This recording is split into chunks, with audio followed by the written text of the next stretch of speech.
Many of us live in small homes. Sometimes it's just a simple apartment, nothing fancy, but it is still our home.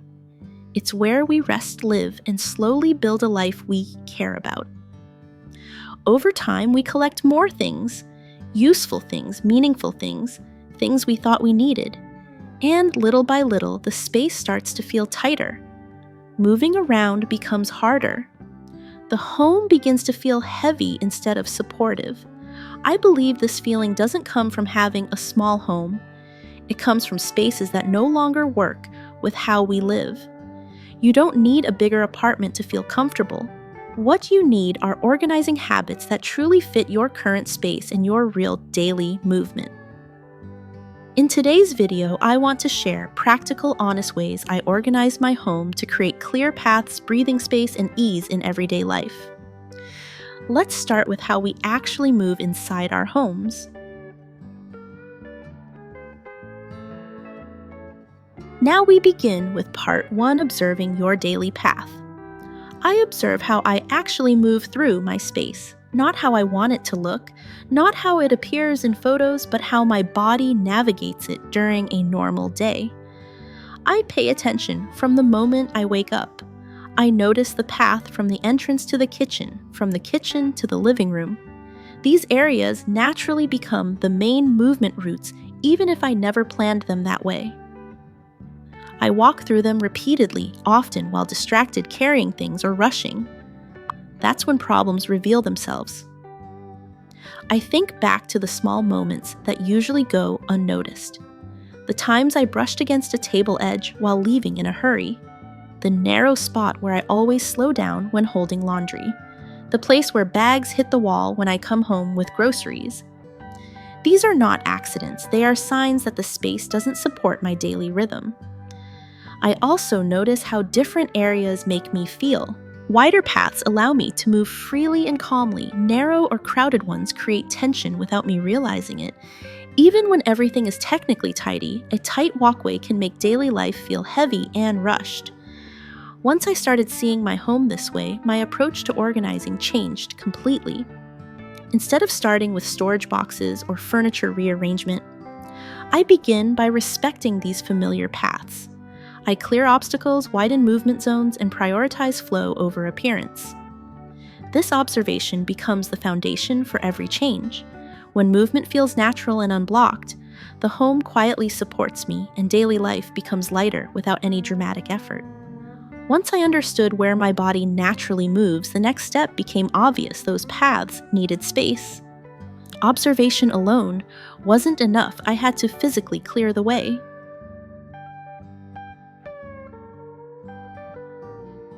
Now we move to part 2. Empty walkways. I move everything out of the hallway and main paths first.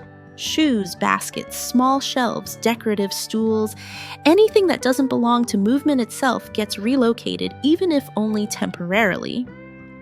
Once the space is empty, I often notice something uncomfortable. Many of these items were never meant to stay there. They were placed for now years ago and quietly became permanent. As I stand in an empty corridor, I begin questioning each object before allowing it back. What is its purpose here? Does it truly serve daily life, or was it just filling space? Items without a clear role usually don't return. This step alone removes more clutter than any storage solution ever has. I'm especially strict about width. A walkway should be wide enough for 2 people to pass without turning sideways or holding their breath. If someone has to pause or adjust their body, the space is too narrow. This rule changes how I place furniture immediately. It's no longer about symmetry, but about respect for movement. I also stopped using thick rugs in main paths. They look cozy, but they catch feet slide unexpectedly and create constant micro-tension. Once removed, walking feels smoother, quieter, and safer, especially when moving fast or carrying things. What surprises me every time is the emotional response. The moment a path is clear, I feel lighter. My shoulders drop, my pace slows naturally. Nothing else in the house has changed yet. Everything feels calmer. Clearing walkways first taught me something important. Space doesn't need to be filled to feel complete. When movement is easy, the home supports daily life without asking for effort. That feeling is what I organize for now. After clearing the walkways, I realized empty space is only the beginning. What truly matters is what comes back and whether it follows the way my body actually moves.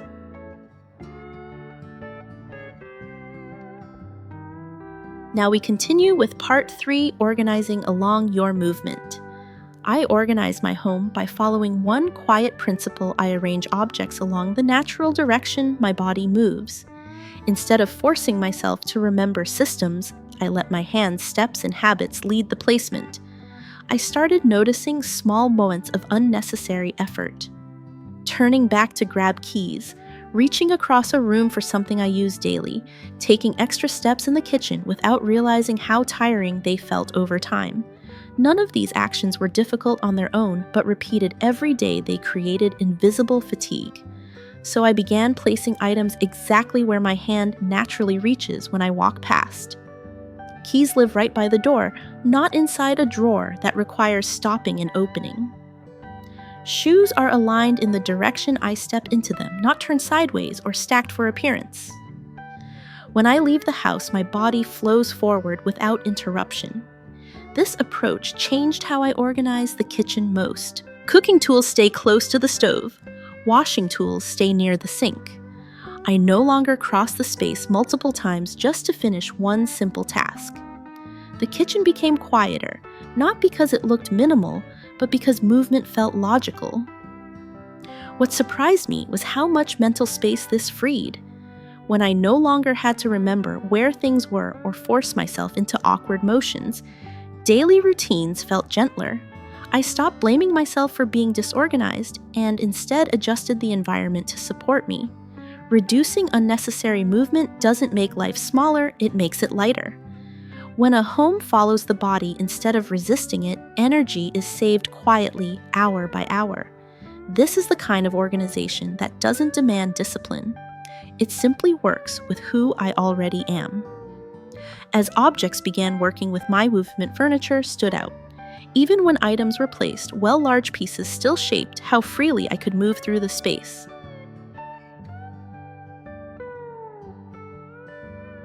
Now we arrive at part 4, let furniture breathe. I learned that creating space in a home isn't only about removing items, it's about allowing furniture to breathe. Large pieces need room around them not to look stylish, but to let people move comfortably. I stopped pushing the sofa tightly against walkways. Even a few extra centimeters made a difference. When furniture presses into a path, the body reacts without conscious thought. Steps become shorter, shoulders tense, and movement feels restricted. Once I pulled the sofa back, walking past, it felt natural again. The same applied to the dining table. I used to think every empty corner should hold something, a chair, a plant, a shelf. Over time, I realized that extra chairs were rarely used but constantly in the way. Leaving space around the table allowed people to sit, stand, and pass through without turning sideways or pausing. What surprised me most was discovering that a small room can still feel easy to move through. Size mattered less than flow. By removing unnecessary pieces and prioritizing clear paths, the room felt calmer even though its dimensions never changed. I now choose walking space over decoration. I remind myself that beauty in a home comes from comfort, not from filling every spot. A clear path is more valuable than an extra chair that no one truly needs. When furniture has room to breathe, the whole house feels larger. There is less friction, less noise in the body, and more ease in daily life. The space begins to support movement instead of resisting it. Giving furniture room helped, but it also revealed a deeper issue. Even with space, walkways lose their purpose the moment they quietly become storage again.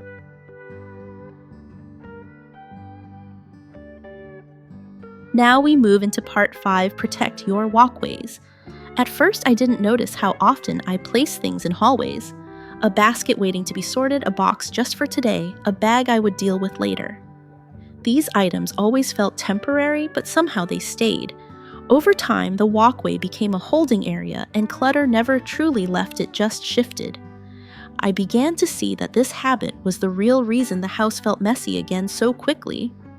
When walkways become storage disorder spreads naturally, every item placed there invites another. The path loses its purpose and movement becomes cautious instead of relaxed. Now when something blocks a walkway, I deal with it immediately. I don't step around it. I don't promise myself I'll handle it later. I stop and decide where it actually belongs. This small pause prevents hours of future frustration. I also set a clear agreement with myself: a walkway holds nothing, not even just for a moment. When I feel the urge to place something there, I remind myself that this is how clutter begins. Not all at once, but one convenient decision at a time. Keeping this rule long-term requires awareness, not perfection. I still catch myself reaching for the floor when I'm tired, but each time I correct it, the habit weakens. Protecting walkways keeps the home feeling open and calm. When paths remain clear, daily movement becomes easier and clutter no longer has a chance to settle in quietly. I noticed clutter didn't just block movement, it blurred boundaries. Objects drifting between areas slowly confused how each space was meant to be used.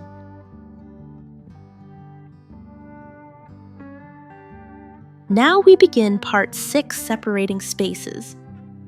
I learned that a home feels calmer when each area has a clear role. Instead of letting everything blend together, I began dividing my space by function, resting, working, and daily living. This simple shift changed not only how my home looked, but how it felt to be in it. I started by noticing where my work items were spreading: papers on the sofa, a laptop on the dining table, notebooks beside the bed. At first, this felt convenient. Over time, it became exhausting. My mind never fully rested because reminders of work followed me everywhere. Once I stopped allowing work items into my relaxation areas, rest became deeper and more intentional. The same awareness applied to shared spaces. I used to bring kitchen items into the living room: cups, utensils, even small appliances, telling myself I would return them later. They often stayed longer than planned. By keeping kitchen tools in the kitchen and relaxing items in the living room, each space became easier to reset and easier to enjoy. Now I try to keep only what serves the main purpose of each area. The bedroom supports sleep. The work corner supports focus. The living space supports connection and comfort. When objects stop crossing boundaries, tidying becomes faster because nothing needs to be sorted or relocated constantly. What surprised me most was the emotional change. Each space now signals a different state of mind. I feel calmer when I rest, more focused when I work, and more present when I relax. Clear functional zones reduce visual noise and mental fatigue. When each area knows its role, the home quietly supports daily life instead of competing for attention. With clearer roles for each space, my attention shifted downward.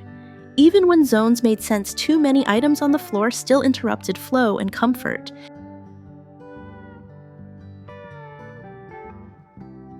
Now we continue with part 7, reducing floor clutter. I didn't realize how much the floor affected my daily comfort until I started paying attention to how I walked through my home. The more items I left on the floor, the harder it became to move freely.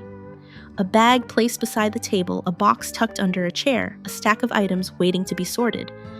Individually, they didn't seem like clutter, but together they forced me to step carefully, slow down, and constantly look down.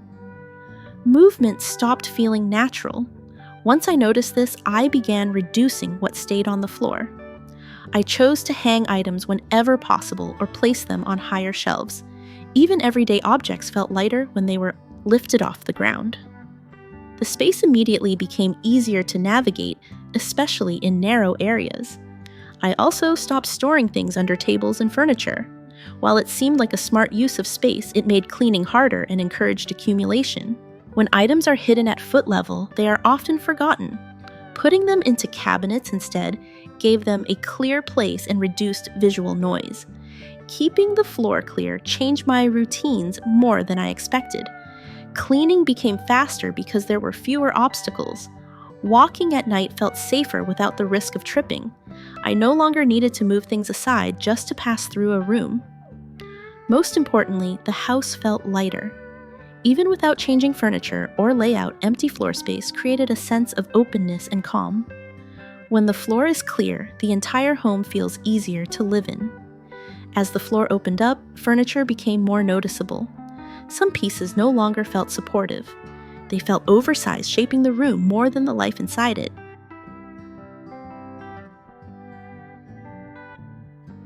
Now we move to Part 8 furniture that matches your space. The sofa was beautiful, the color was perfect, the fabric felt luxurious, and in the store it looked balanced and inviting. But once it arrived, it quietly took over the room. Walking around it required careful turns, and opening nearby drawers became awkward. What looked good in isolation began to interfere with daily movement. Living with oversized furniture taught me an important lesson. Beauty that blocks movement quickly loses its charm. I began paying more attention to how furniture affects flow. Instead of prioritizing design first, I started prioritizing size. A piece that fits the room supports daily life in ways a statement piece never can. Now, before buying anything, I measure the walkways. I imagine doors opening, drawers pulling out, and people passing by each other. I make sure there is space not only for the furniture itself, but for movement around it. Even a few extra centimeters can make a room feel calm instead of cramped. Choosing furniture that suits the scale of the home has changed how I live. The rooms feel lighter, easier, and more forgiving. I move without hesitation. I clean without struggle. Comfort now comes from function, not from excess. Living with furniture that truly fits the space creates quiet ease. When nothing competes with movement, the home finally feels like it was designed to support daily life.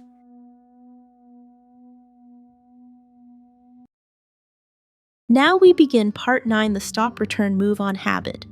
I keep my home calm by practicing one small daily habit: stop, return, and move on. It takes less than a minute, but it prevents hours of unnecessary cleaning later. When I come home, I pause for about 30 seconds. I don't rush into the next task. I stand still and notice what I'm holding: keys, a bag, a jacket, small items gathered throughout the day. That brief pause creates awareness. Without it, I would carry these things from room to room, leaving quiet traces everywhere. During this pause, I return each item to its proper place. Keys go back to their hook, shoes return to their spot, bags are emptied instead of being placed on a chair just for now. I learned that when items follow me into other areas, clutter spreads naturally. One object becomes 2, then 5. I remind myself through action, not rules. The movement of returning something immediately becomes the reminder itself. Over time, my hands learned where things belong without thought. This made transitions between spaces cleaner and smoother. By not carrying items into unrelated areas, the flow of movement stays clear.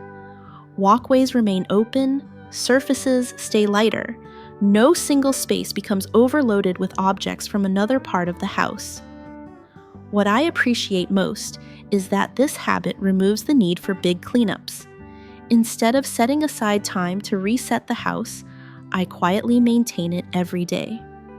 The home stays calm, not because I work harder, but because I interrupt clutter before it begins. Small pauses create lasting order. When movement stays clean daily, life feels easier without effort.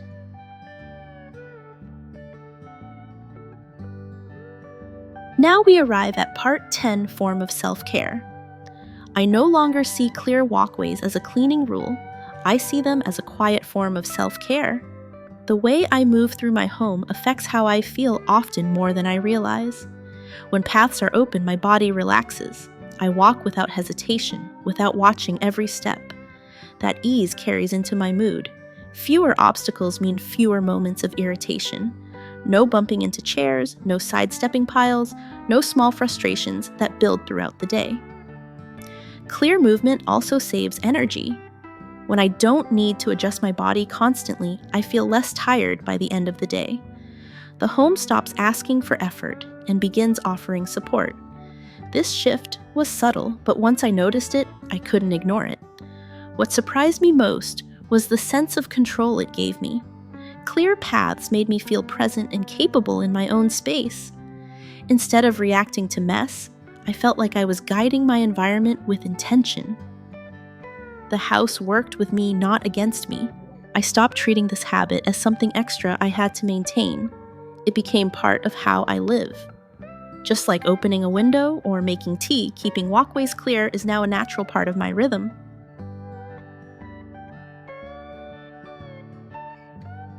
To me, organizing a home is no longer about making things look neat. It's about creating a space that moves with you. When walkways are clear, furniture fits the space and objects follow your natural movement, the home becomes easier to live in. Daily tasks require less effort, fewer small frustrations build up, and the mind feels lighter. Thoughtful organization improves not just order, but flow comfort, and how supported you feel in your own space every single day. If this way of organizing resonates with you, I have another video focused on creating a deeply relaxing, warm, and nature-inspired atmosphere at home, a space that truly helps you unwind after long days. I strongly recommend watching it next, especially if you crave calm and restoration in your daily life. If you found this video helpful, please share it with someone who needs it, and don't forget to subscribe for more practical, calming ways to live better at home.